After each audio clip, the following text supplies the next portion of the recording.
بسم اللہ الرحمن الرحیم۔ ایک بیوی نے دوبارہ زندہ ہو کر اپنے عاشق شوہر سے بے وفائی کی۔ حضرت عیسیٰ علیہ السلام کے دور میں اسحاق نامی ایک شخص تھا۔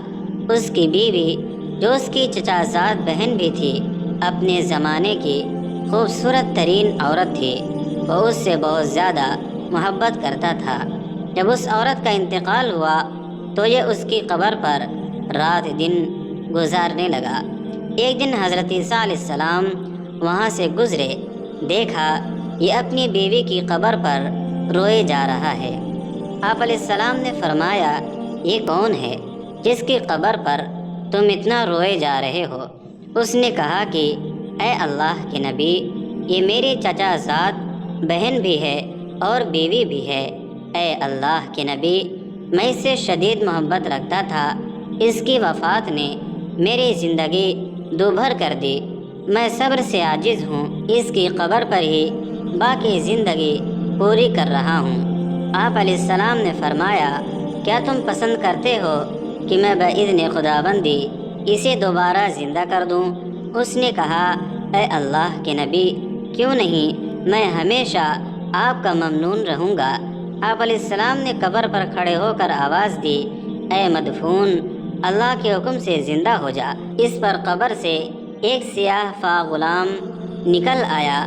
اس کے نتنوں چہرے اور چہرے کے مسامات سے آگے نکل رہی تھی۔ نکل کر کہنے لگا، اللہ کے سوا کوئی معبود نہیں، آپ اللہ کی قدرت کی نشانی ہیں، اللہ کے بندے اور رسول ہیں۔ اسحاق کہنے لگا، اے اللہ کے نبی، میری چچا زاد بہن کی قبر آگے والی ہے۔ آپ علیہ السلام نے غلام کی طرف اشارہ کر کے فرمایا، ارجع الی ما کنت فیہ، پہلے والی حالت موت کی آغوش میں لوٹ جاؤ۔ یہ کہنے پر وہ غلام لاش بن کر زمین پر گرا تو آپ نے اسے اس کی قبر میں دفن کر دیا۔ اس کے بعد اسحاق کی نشاندہی پر عورت کی قبر پر گئے اور آواز دی کہ اے قبر والے، اللہ کی قدرت سے زندہ ہو جا۔ عورت سر سے مٹی جھاڑتی ہوئی قبر سے نکل آئی۔ آپ علیہ السلام نے اسحاق سے پوچھا، کیا یہی تمہاری چچا زاد بہن ہے اور یہی تمہاری بیوی ہے؟ اس نے کہا، اے اللہ کے نبی، یہی ہے۔ آپ علیہ السلام نے فرمایا، اس کو اپنے گھر لے جاؤ۔ اسحاق اسے لیتے ہوئے گھر کی طرف روانہ ہوا۔ راستے میں نیند نے اسے بے حال کر دیا۔ اس نے بیوی سے کہا کہ مسلسل جاگنے کی وجہ سے میں تو مرنے کے قریب ہو گیا ہوں، میں تھوڑی دیر یہاں سو لیتا ہوں۔ بیوی نے کہا، ٹھیک ہے۔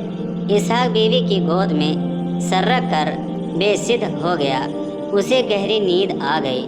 اسی اثنا میں بادشاہ کا بیٹا اس راستے سے گزرا جو حسن و جمال کا پیکر اور خوبصورتی میں قدرت کا شاہکار تھا۔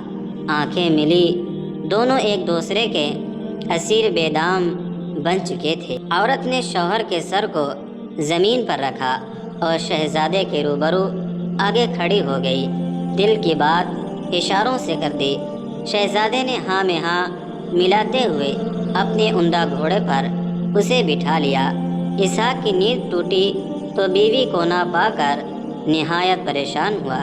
ادھر ادھر نظر دوڑانے کے بعد گھوڑے کے نشان قدم پر چل پڑا۔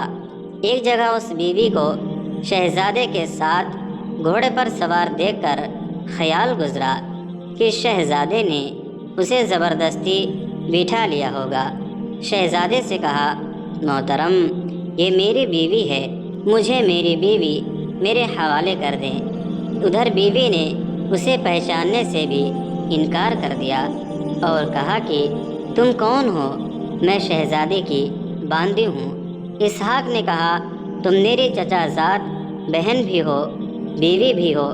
بیوی نے کہا، میں تو تمہیں جانتی تک نہیں، میں تو شہزادے کی باندی ہوں۔ اسحاق نے کہا، خدا سے ڈرو، تم مجھے قریب ہو کر دیکھ لو، میں تمہارا شوہر اسحاق ہوں۔ شہزادے نے کہا، تم میری باندی کو مجھ سے چھیننا چاہتے ہو؟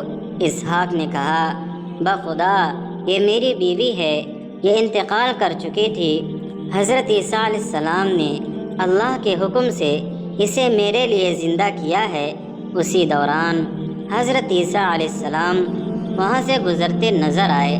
اسحاق نے آپ علیہ السلام سے کہا، اے اللہ کے نبی، کیا یہ میری وہی بیوی نہیں ہے جسے آپ نے اللہ کے حکم سے میرے لیے زندہ کر دیا تھا؟ آپ نے کہا، بالکل۔ عورت نے کہا، اے اللہ کے نبی، میں تو اس شہزادے کی باندی ہوں۔ شہزادے نے بھی کہا، اے اللہ کے نبی، یہ میری قوم کی خریدی ہوئی باندی ہے۔ آپ علیہ السلام نے عورت سے فرمایا، کیا تم وہی نہیں ہو جسے میں نے اللہ کے حکم سے زندہ کیا تھا؟ اس نے کہا، اے اللہ کے نبی، ہرگز نہیں۔ آپ علیہ السلام نے فرمایا کہ پھر میں نے جو روح تمہیں واپس دی تھی وہ مجھے لوٹا دو۔ عورت نے کہا، ٹھیک ہے۔ یہ کہنا تھا کہ عورت لاش بن کر زمین پر گر گئی تو حضرت عیسیٰ علیہ السلام نے فرمایا، جو کوئی ایسا شخص دیکھنا چاہے کہ جسے حالت کفر میں موت آئی مگر دوبارہ زندہ ہو کر حالت اسلام میں دوبارہ وفات پائی، وہ اس سیاہ فام غلام کو دیکھ لے۔ اور جو ایسی عورت دیکھنا چاہے کہ جسے اللہ نے حالت اسلام میں موت دی اور دوبارہ زندہ ہو کر حالت کفر میں مری، وہ اس عورت کو دیکھ لے۔ اسحاق نے اس کے بعد پختہ عہد کیا کہ کبھی شادی نہیں کروں گا، اور روتا ہوا جنگلات کی طرف نکل گیا۔